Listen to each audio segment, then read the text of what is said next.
Your human relations and bonds largely determine your reality. A couple of months ago, an interesting relation in my life ended. This was a really giving one, for two main reasons. One, for how physically distant it was, and two, for how dearly bonded it was. The thing about observing a bond from such a large distance is that the remnants appear to be significantly more vivid, or at least they're observed so. Especially during the initial collision and coalescence. When viewed from an emotive lens, what occurred is painful, but when viewed objectively, it was imminent. Both our beings had subconsciously been yearning for it. The breakage, the bond had done its dues.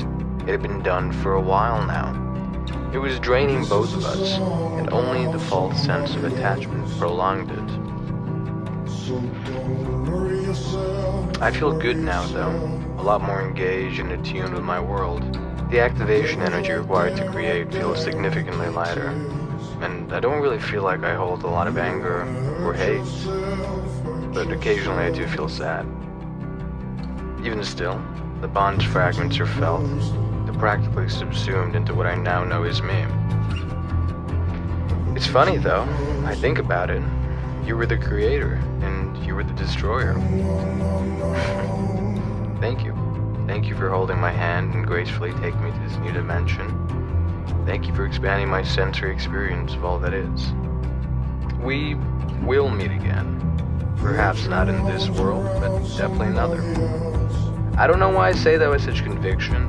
All I know is that when I missed my flight back and mailed you that bracelet, I didn't really feel like I chose to do so. Feels like blood underneath your fingernails. You don't wanna hurt yourself, hurt yourself. Looking too closely.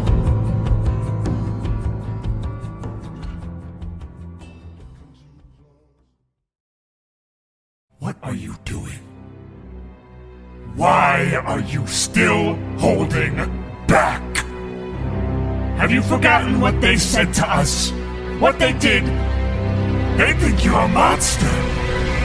Prove them right. Cruising down the street, water free, chopper on the seat, AK with a beam, ready to eat, bust it on repeat, nigga talking talk.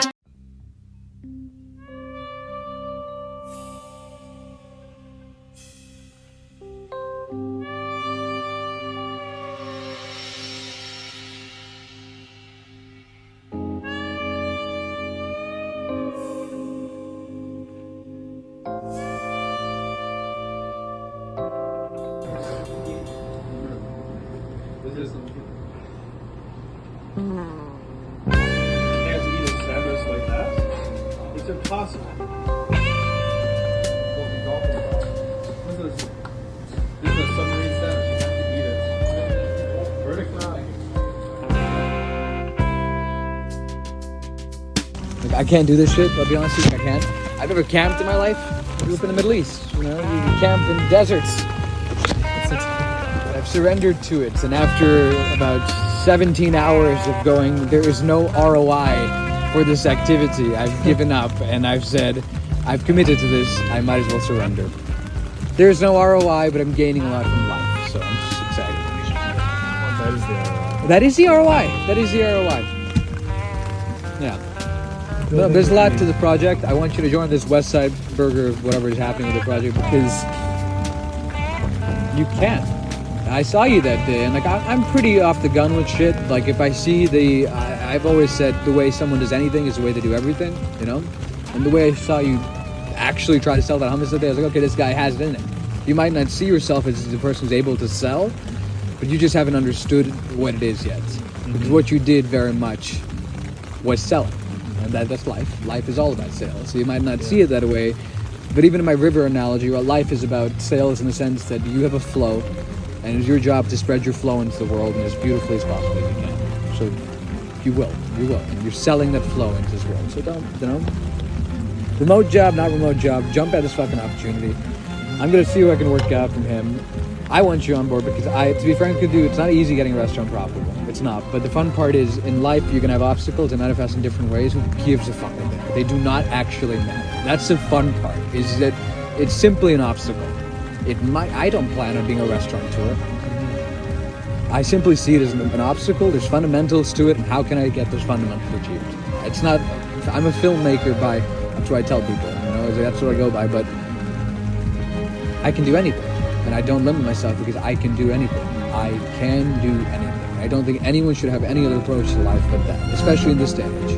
Yeah. Because if you cannot do something right now, go fucking spend half an hour on your laptop and you'll have the next 10 steps to get there. So I don't believe in these bullshit excuses. I don't like it. I don't.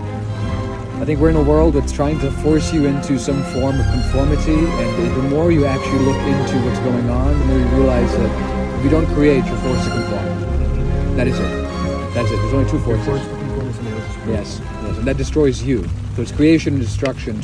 Create as much as you can, and in the mass scale, leave an impact, because that is the purpose of life. It really is. It is. And I don't know. No, it's true. It is, man. I do want to get in on this project. This is like, I don't know. I went to Bali, man, and I went to Vancouver. Vancouver and Bali really fucked me up. I mean, they not fucked me up, but they definitely altered my view on life, because they changed my belief system. They changed the way I perceive reality, and as a byproduct of that, the way I act on reality is different now, because my perception is no longer the same. What I view this existence as is altered in such a way that gives me the sense of conviction that I can do anything now. Because when a man is loose from their belief system, they're volatile. Their volatility can lead to mass destruction of the other two, which happens, But no, when a man has their belief set in order, you can achieve anything. And I think a large part of life is defining that belief system. And you can read on it. Most people, they read their scriptures, they try gaining from that. Live it. You live it, you will figure out your belief system. You'll hurt people. You will. You'll be fucking annoying. You'll figure out what you are. That's a part of life too.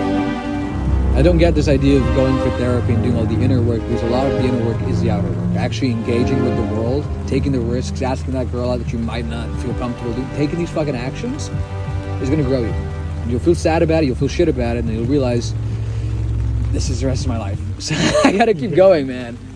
Yeah.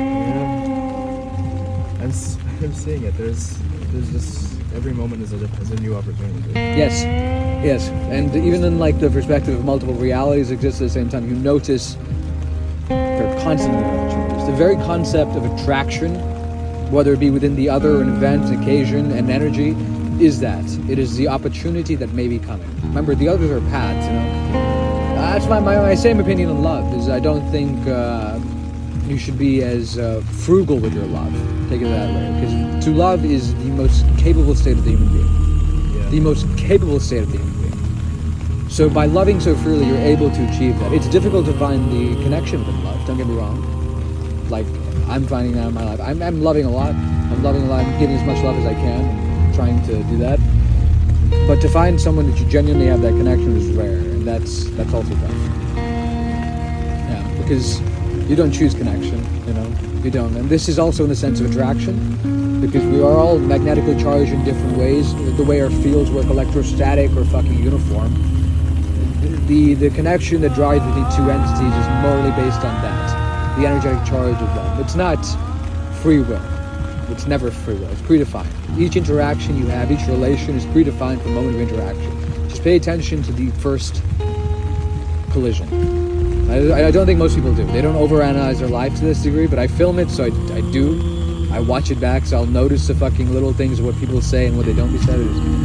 But people they don't just speak their thoughts. You realize that. When we talk, we talk thoughts through our minds with each other. It's a third entity that being formed. Like in this little tent, there's Matthew Tan and Mateo. Matetan. That makes sense, but I had 2 White Claws. I'm kind of tipsy. I just want to rant at you. No, that does make sense. Yeah? Yeah. Have some confidence in yourself. You're a killer. You're a fucking killer, and I like you because you're a killer. I fuck with you a lot tonight, too. I call you...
not stuck.